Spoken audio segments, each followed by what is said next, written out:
Going on YouTube, StephCon TCG, aka Hector, and excuse my hair, I am fresh out the shower. I'm going to record this week's Locals video. So today I played Gholdengo at Locals. I'm playing this list inspired by Josh's 60 from, I think it was Toronto I think he ended up doing pretty well at Mexico. I think he got top 8 there. And this was something that people have been playing the ladder for a little bit, and it's like the Watchtower Gholdengo. Gives you a little bit of Nizard with the Iono plus the Rockets Watchtower. So he was playing it with the Secret Box. I prefer the Prime Catcher. I've just always liked the Prime Catcher in this deck. Ever since I switched off of the Precious Trolley, I've gotten a lot of use out of this card. So pairing something like Watchtower, Prime Catcher, Iono is really good into any of those normal type decks that are pretty pesky to play around. And then I do have the one copy of the Call for Family Gimmighoul. I really like the Gimmighoul in this deck for 50 HP. Obviously makes you a little bit weaker into things like a Devolution TM. But the Call for Family has definitely saved me a couple of times. And I'm really liking this list. So I'm going to show you how my games of Locals went. Alright, we're getting into round 1 here. I get a pretty good lead with that Solrock. And Mo is going to get a pretty solid lead here with the Frillish as well. Definitely the ideal openers for both of these decks. And Mo gets a solid start here. You get the Frillish lead. It's something that doesn't die to the Solrock without something like the addition of a Vitality Band. Unfortunately for Mo, I do open the Arven, so I'm able to grab the Vit Band plus an item to be able to go grab other guys. So I go for the Vitality Band plus the Nest Ball there. Nest Ball allows me to grab that Lunatone out of the deck. Look at that fresh prize pack. I think I pulled that last week at Locals, so hoping to pull another one soon to finish these sets. And unfortunately, I have to give Mo the Artazon here. I would prefer not to give my opponent a free Ralts down, especially because, you know, the name of the game is kind of keeping Gardevoir off the board in this matchup. But fortunately for me, my turn still ends up being pretty good. I'm able to get the KO on this Frillish turn 1 and then get a Gimmighoul setup. I would have definitely liked to see a Buddy Poffin there off of the Lunatone. But hey man, beggars can't be choosers. Mo goes for the Ralts here as well. And I joke with Mo, I'm like, he's always got the Secret Box. He's like that. And then I think he flashes it to me. He's just thinking about what to discard here. And he goes, yeah, I'm like that. Secret Box, So Mo, pretty hefty discard off of this Secret Box. It's going to be 3 supporters there. And it is a little bit rough because now the Gardevoir deck on average plays what? Like 9 draw supporters. Usually you see the 4 Lily, the 4 Arven. Sometimes you see like 4 Lily, 4 Iono. And then sometimes you see like the 1 of Research or maybe like 2 copies of Arven as well. So Mo going down 4 draw supporters. Turn 1 is pretty rough because in Guardian with a deck that lacks an inherent draw engine now, you have to just kind of draw supporter into draw supporter. So making the population of your deck's draw supporters go from, you know, a potential 9, assuming none are prized, to now 5 is a little bit risky. And Mo goes for the Artazon here. He goes for the Secret Box, gets the Rare Candy Guardy. So pretty solid turn 2. And yep, there we go. There's the Frilly Vanilli from Mo. And he's going to go for that big Lily. So his goal here is definitely to draw a bunch of energy cards and then get those energies into the discard pile to retreat the Gardevoir. So ideally he's looking for like Vessel Ultra Ball here. That would be like the bare minimum, or like double energy plus a Vessel. Just like any energy plus a discard outlet kind of gets him there, as long as that energy also gets him another energy. Talking after the game, it was a little bit, I would say, greedy to promote the Gardevoir, considering you have 0 energy in the discard pile. Because if you know you're going to go for the Rare Candy Gardevoir play, it's probably a little more safer to go for the Monkey Dory promotion. Because then worst case scenario, you can Mind Bend the Solrock, and then the Solrock's at 50 HP, so now it's double Monkey Ping away, especially now that Mo is kind of forced to pass back into me. Obviously, looking at my board, it's not super threatening, but I get the Buddy Poffin top deck there to get some more Gimmighouls, and I'm checking for my Buneary for my Lopunny, and then I'm probably going to use this Artazon to just grab another Gimmighoul. So I get all the guys down, and while the chance is pretty slim of me knocking out this Gardevoir, it's never 0. Yeah, go for the draw 3 there off of the Lunatone, discarding a Fighting Energy. And I'm going to retreat into my Gholdengo and draw 2 cards. And I draw an Evo TM and a Stretcher. Or a Superior Energy Retrieval. I don't know why I said Stretcher. And I go for the Earthen Vessel, discard the TM Evo, get 2 Fighting Energy out of my deck. And looking at my discard pile, I currently have 3, so I'm going to use my Earthen Vessel, discard a Fighting Energy to grab 2 more energies out of the deck. I want my superiors to be as useful as possible, so their discarding energy is not bad because I'm going to get them all back anyway. Looking at my hand, I'm going to discard a... I'm looking and thinking what to discard. I do have 3 superiors in my hand, so it is a little bit rough on what to discard here. And obviously I can't discard a superior because then it leaves me with not a lot of energy in my deck. So I'm going to get back 4 energy here with the superior. Attach. And then I'll play the Rocket's Watchtower to prevent my opponent from getting down to Ralts. And then, bang, I have just enough to KO this Gardevoir. It's going to put me up 3 prizes to Mo's 0 prizes taken. And now it's going to be extra rough because Mo does not have a Curlio or a Ralts or a Gardevoir in play to be able to keep his deck strategy going. And now looking, it's just not looking super hot for Big Mo here, especially because he has to use the Night Stretcher here on a Frillish. Which means now that this Frillish isn't the active, Mo has to kind of buy himself another turn to be able to get back Ralts. And there I draw a Gholdengo for turn, which is pretty crazy. Draw Gholdengo, draw Fighting. And then I'm going to attach to my Solrock and pass. I want to be able to just start thinning my deck because I'm in a position where once I can either evolve into Lopunny or just retreat this Buneary on the following turn, I'm in a good spot. I get a Gholdengo, draw a Gholdengo, Gholdengo to Gholdengo. I draw this Turo off of it, but I'm just going to use the manual retreat here, which I think maybe there's an argument there to use the Turo to remove the bunny off the board with the damage. But at this point, I'm so far ahead that maybe it is just better to keep the Turo for a potential, like, Mogo's Frillish Psychic Retreat, Counter Catcher up, like my other Gholdengo, and then item locks me. And then I'm down so many items that are so many energy that it's going to be hard for me to just find one naturally in the deck. You see a Psychic attached to the Monkey Dory for the Mind Bend that's going to probably be coming soon. And then Mo benches another Monkey Dory. And then he's probably just going to end up passing here. Or I'm not after using the attack. So he's going to go Counter Catcher. I like Counter Catching up the Gholdengo here. I think Mo is just low on cards here. None of the cards in his hand are very live. So taking a prize card is also pretty good. So it really just depends. I mean, he does very limited turns anyway. So I think going for the confusion here is not terrible. Just being able to potentially prevent me from attacking is good here. Because again, Mo has to just buy as many turns as possible to get back into the game. But like I said, 1 Turo, 1 Air Balloon, it just kind of does it for me here. So I go for the superior, grab back the energy cards, and then I'm probably just going to play another superior, honestly. I'm going to coin bonus here. Coin bonus is going to draw me some more cards because I want to thin my deck out of the bad cards. Go for a Turo to pick up the Gholdengo and then draw 2 more cards off the next Gholdengo.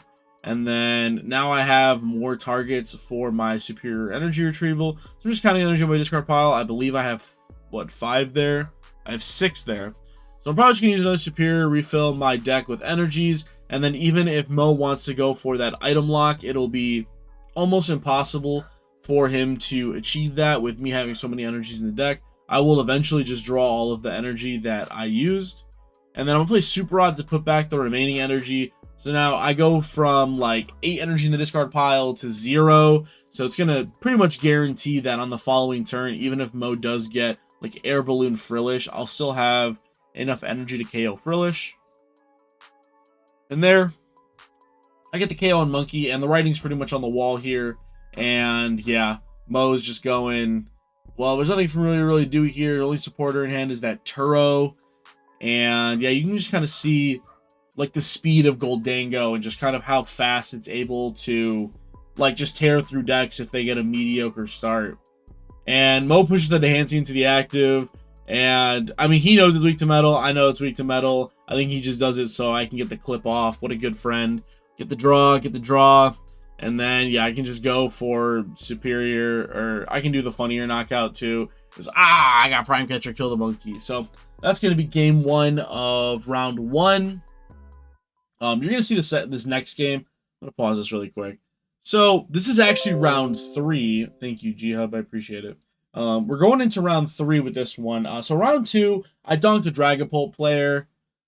It's not cool, right? Like, nobody wants to win by a dunk. Obviously, it's good to win, but I prefer having real games, even if I lose. Like, a game is a game, right? So, when I was in editing, I just deleted the clip. I was like, whatever.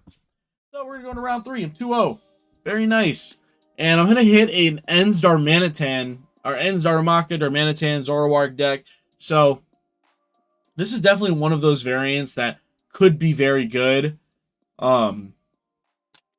against the Gholdengo deck, because that Ends Darmanitan does have weakness into my Gholdengo. So if I take a turn to KO a Zoroark with a bunch of energy, then now the Zoroark player can use the first attack on Darmanitan backdraft to KO a Gholdengo. Because I'm going to need 6 energy to KO a Zoroark. It does 30 damage for each energy in your opponent's discard pile, which would then be 180 damage, the minimum, which would double to 360, and then, boom, my Gholdengo's dead. So, I get a pretty good start here. I go for the Buddy Poffin, or I go for the Arven to get Buddy Poffin plus the Evo TM, so I'm able to get a bunch of guys down, and then I can use the Buneary to Evo TM into one Gholdengo, because I think this game I like prize 2 Gholdengo, but there's one in my hand as well. So, not the strongest start ever, but looking at my hand, I do have a Prime Catcher. I have a Gholdengo down, so as long as I can keep chasing the Zorua that has an energy down, it's not the worst day ever.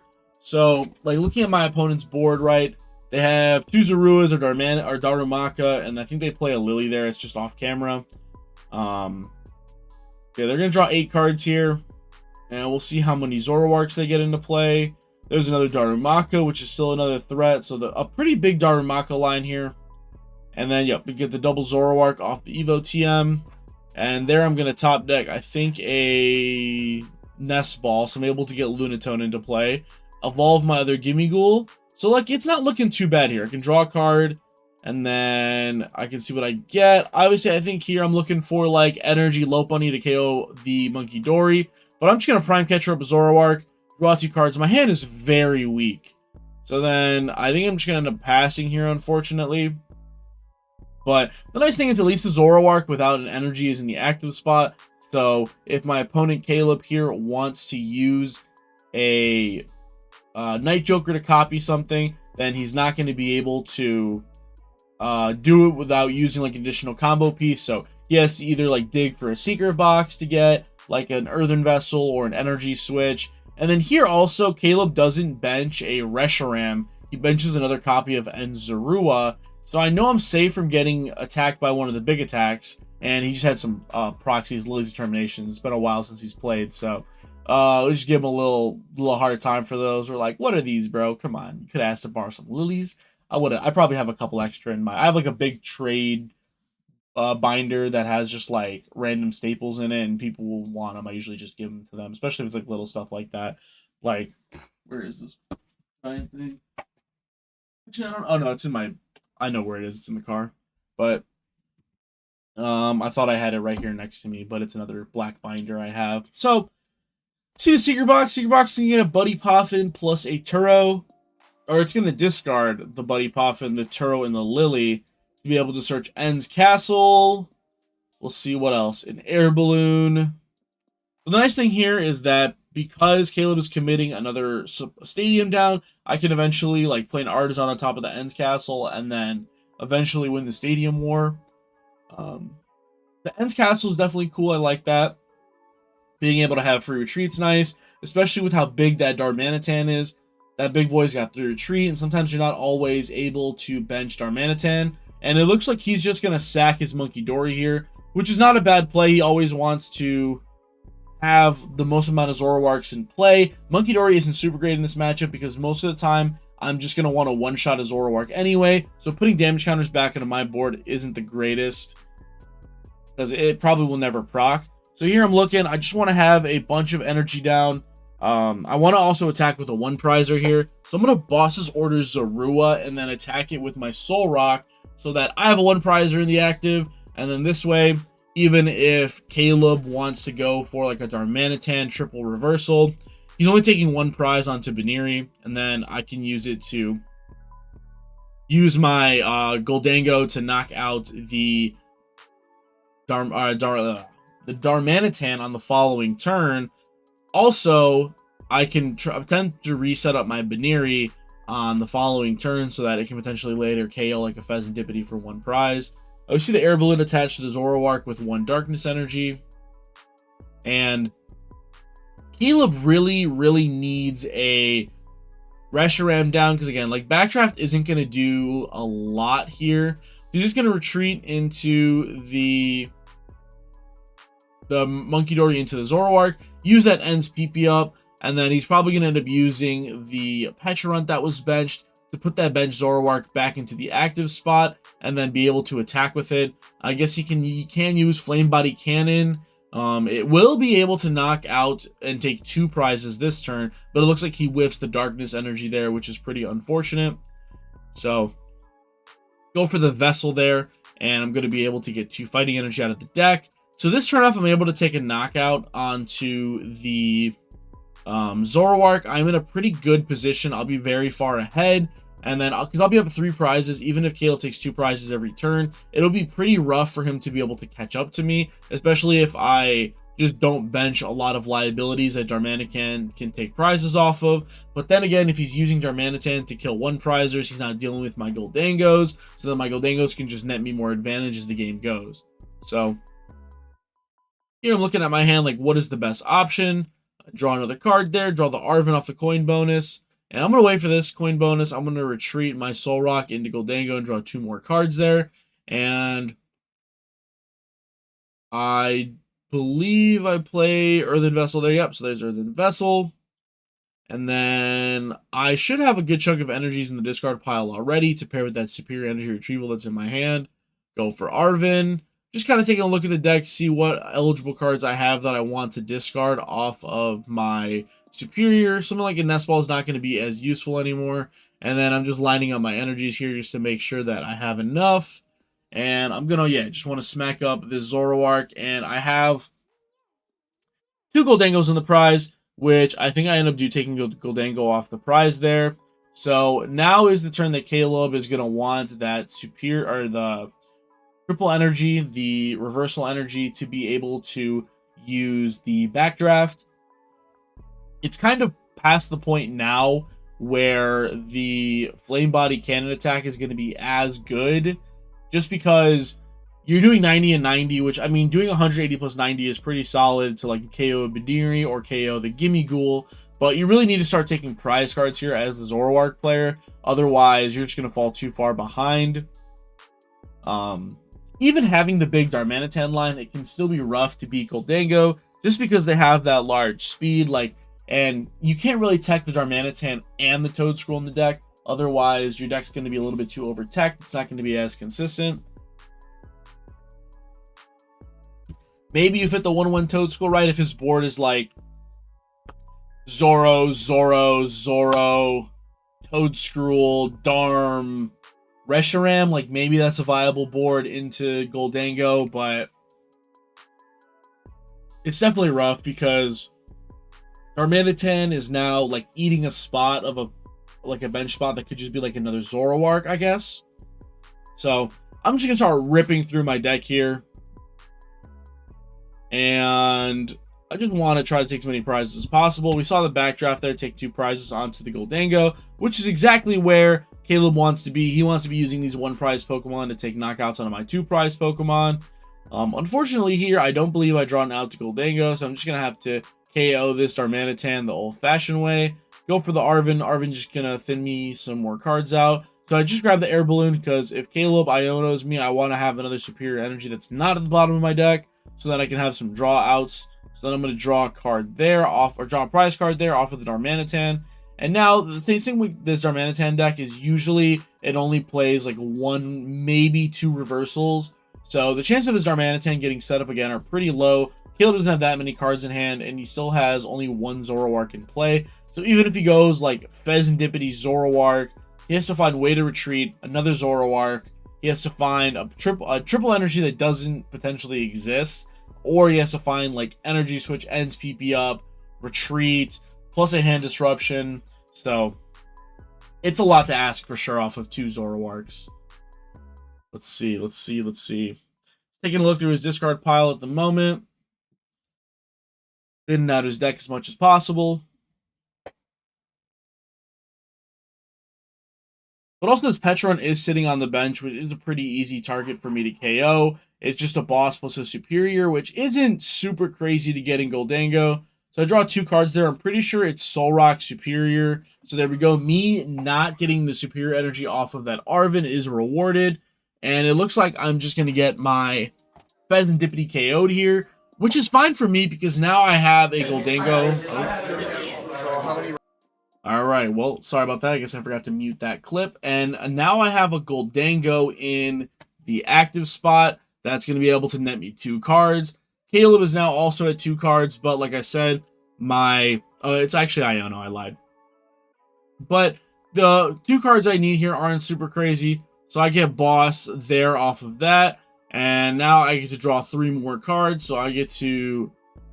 I'm looking at how many cards from my deck because my bottom cards did get Iono, or my cards that were in my hand did get Iono to the bottom, so I don't want to shuffle my deck because I know there's a superior in between those cards. But I end up going for the Artazon shuffle anyway, which I think maybe is a mistake there. I do have a superior on the top of my deck, but I also had a superior at the bottom of my deck that was in my hand before. So I debated on this Artazon play because, I mean, the chances... I don't think Caleb has a way to knock out 2 Pokemon next turn, but I did bench a Gimmighoul, so maybe it does also give him a chance if he has a boss there. But I just get double superior off of the Gholdengo anyway. And yeah, I just had double superior to KO the Zoroark, or I have boss's order to KO Darmanitan. So that's going to put me to 3-0. And now I'm going to the final game here against a deck that has not really been played a lot recently, but has picked up a lot of steam after that Toronto game where Jesse Parker lost his winning in the top 8 to Gholdengo.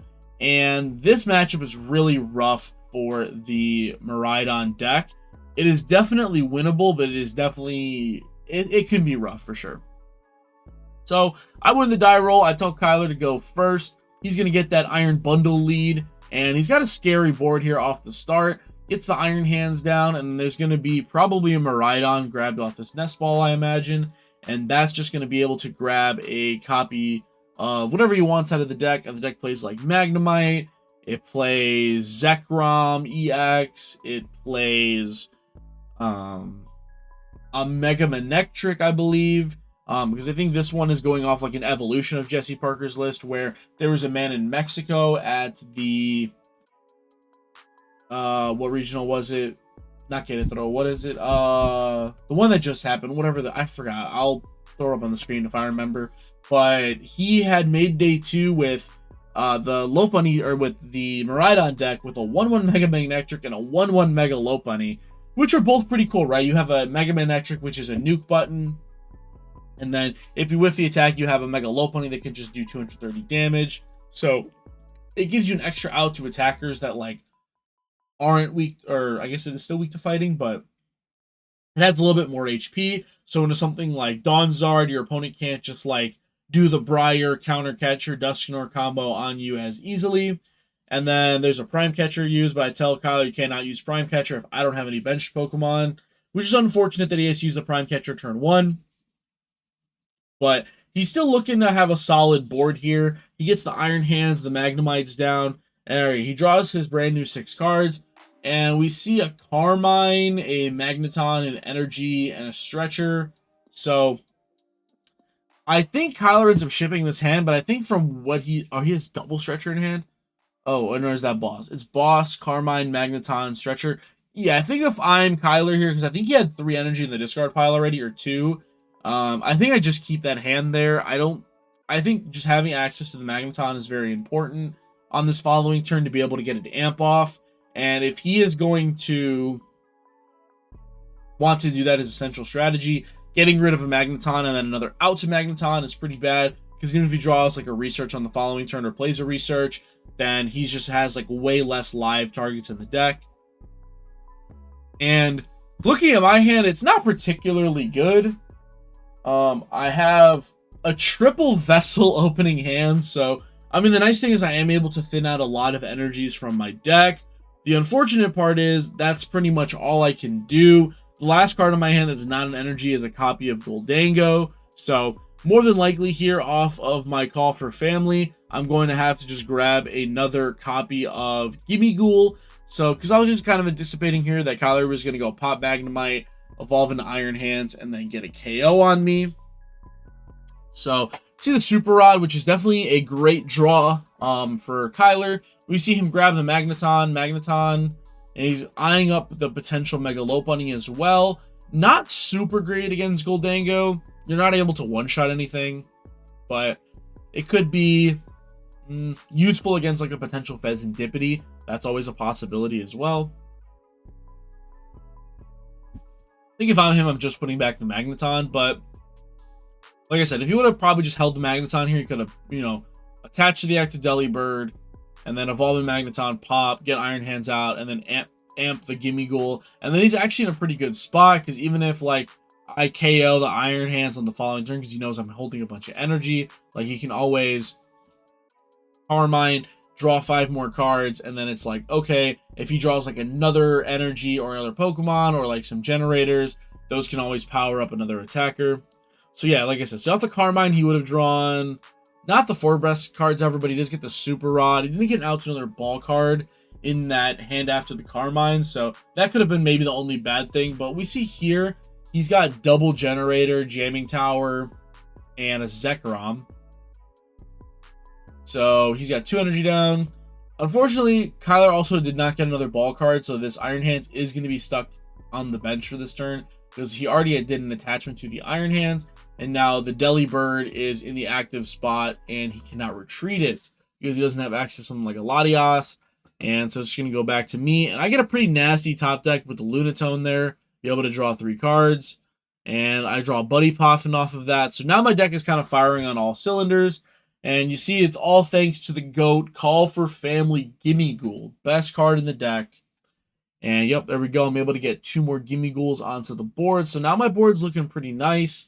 My goal this turn is, if I draw a Boss's Order off of this Gholdengo, I'm like super chilling. Unfortunately, I don't think I'm able to get to that. But the nice thing is here is if I do knock out a 1 prize Pokemon here in the Iron Bundle, then if Kyler does want to pop that Magnemite, then it's going to put me onto even prizing. The problem with the Magnemite is that when it does get popped, then I go to like a 5 prize turn, then I take 2, go to 3. And then Kyler can just kind of continue to take a 2 prize knockout with whatever tailored attacker he likes. And I'm pretty sure Magneton can attach to the active Pokemon, right? Let's take a look. I don't. All right, we're gonna go. Thank you, G-Hub. I don't know why it does that every like so often. I feel like I don't even notice it anymore. Let's check Magneton. Magneton says, once turn you may attach 3 basic energy for discard pile to your lightning Pokemon any way you like. So I think it's fine there to promote the Iron Hands, because you're not getting an Iron Hands attack off. If you're not getting it off this turn, you probably lose, right? You have to take 2 prizes to get back into the trade, and then you kind of have to hope on my next turn I'm not able to knock out the Iron Hands from full. And last turn Kyler held the generators, which I think is also fine. He gets 1 energy off the first generator, which sucks for him because his top deck was going to be that Magneton, which he desperately needs here. Also, I mean, I guess there could have been a priority to get a potential Latios turn 1, to go for a Motivate on turn 2 if you whiffed, which might be what he ends up having to go for here. So if he's anticipating whiffing, like the Motivate play is not bad as well. Just being able to load up one of your other 2 prizers. The only bad thing, I guess, with this is that, right, if my opponent goes for Motivate and then I'm able to KO Squawkabilly and go to 3, the Magnemite can pretty much never get popped, because then I'm 1 KO away from winning the game. And then boom, there's the Iono there. And he's definitely hoping to draw a Magneton here. You see Miraidon, double generator, a Latios, and I'm not sure what that last card was. Well, looking at my hand, I get a Watchtower, another Gholdengo, a Fighting Gong, so definitely off to the races now. I'll be able to get a good amount of energy out of the deck because I already thinned out a bunch of them, right? I was able to play Triple Vessel turn 1, and there is a super nasty Motivate to be able to power up the Zekrom. But there we go. I'm able to go for the Fighting Gong to be able to search my deck for a basic Fighting Energy. So now my Lunatone's Lunar Cycle can be activated to draw 3 more cards. So I can start my turn with 6 cards because I get 5 off the Iono. Plus to draw 3 here. Plus I get to draw 2 off the active Gholdengo and then draw a potential another card off another Gholdengo. So we're kind of working here pretty good. Because I am at 5 prizes, I guess there is also an argument maybe to go for like a Prime Catcher onto the Magnemite and KO with Solrock. Because then it lets me save my Gholdengos on the bench and be healthy. But I actually go for a Turo here to heal that 20 damage. I think I needed to get that energy in the discard pile. And then, yeah, I want to draw here off of that Gholdengo. And then I can evolve another Gimmighoul and then draw another card. But I do have the Prime Catcher in hand, so I'm going to Prime Catcher up the Zekrom. Because Zekrom is the only threat that I have to my Gholdengos at this point. And then I draw another Gholdengo off my Gholdengo, so I'm able to draw another card off the second Gholdengo. And then I'm going to play a Rocket's Watchtower to bump the Jamming Tower. And then I can just play Superior here. I have 0 energy in my hands, so more than likely I think I'm going to have to play both the Superiors. Or I can go for like Superior plus Super Rod to just put more energy back into the deck. So boom, there's 4 fighting. And then I probably just play another Superior here. And I think I'm looking to just get rid of each of the rocks. They've kind of just served their purpose this game already as like my engine. So boom, attach metal. And then I discard 5 energy here for the Zekrom. And at this point, like the game is just kind of over. I'm so far ahead that the only thing I could really think of for Tyler to come back, right, is to go like Magnemite, pop onto a Zekrom, attach like a Bravery Charm to Zekrom, KO the Gholdengo, go for Iono, hope I whiff, attack again, and then that would be game. So, I mean, this game is not as super far away as you think on like the surface. So, like, you're watching the game, it definitely looks like I'm kind of beating on him. But I mean, the game can definitely be won off of like 1 whiff. I don't really know how many Ionos this deck is supposed to play, but if it's one of those decks that plays like 1 Iono, right, then since it's already burnt, I get to keep my big hand, and then I get to draw like what, 3 off Lunatone, 2 off the active Gholdengo, which is 5, and then 2 more off the 2 other Gholdengos. So I'm gonna get to draw 7 cards, which is pretty nasty because that's probably going to guarantee that I'm able to KO an Iron Hands or another 2-prizer. Because definitely, if Kyler goes for the Motivate here, the game is pretty much over. Because then I'll go to 1 prize card. So I think I'm definitely happy with my decision, though. Losing to Gholdengo there could be rough. If I didn't draw Gholdengo off of Gholdengo, then I'd only have 1 Gholdengo going into my next turn. And now then instead of drawing 7 cards, I'm only drawing a potential 5 cards.